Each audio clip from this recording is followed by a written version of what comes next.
நடிகரும் தமிழக வெற்றிக் கழகத்தின் தலைவருமான விஜய் இன்று, அதாவது செப்டம்பர் மாதம் 27ஆம் தேதி கரூரில் பிரச்சாரம் செய்தார். அப்போது அங்கு அவரை காண பல்லாயிரக்கணக்கான ரசிகர்கள் திரண்டிருந்தார்கள். இப்படி இருக்கும்போது இதனால் ஏற்பட்ட கூட்ட நெரிசலில் சுமார் 35ற்கும் மேற்பட்ட உயிரிழந்ததாக தகவல்கள் வெளியாகி வருகின்றன. மேலும் பலர் கவலைக்கிடமாகி உள்ளார்கள். இந்த சூழ்நிலையில் நடிகர் ரஜினிகாந்த் அப்பாவி மக்கள் உயிரிழந்தது தொடர்பாக தனது எக்ஸ் பக்கத்தில் தனது வேதனையை பகிர்ந்துள்ளார்.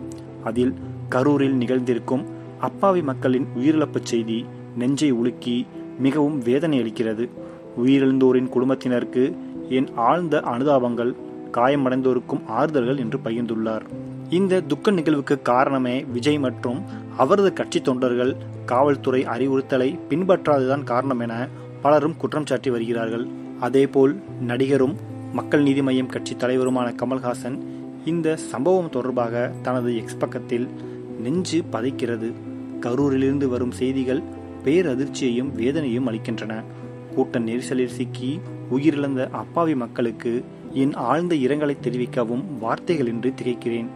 நெரிசலிலிருந்து மீட்கப்பட்டவர்களுக்கு உரிய சிகிச்சையும், பாதிக்கப்பட்டவர்களுக்கு உரிய நிவாரணமும் கிடைப்பதை உறுதி செய்ய வேண்டுமென தமிழ்நாடு அரசை கேட்டுக்கொள்கிறேன் என வேதனை தெரிவித்துள்ளார்.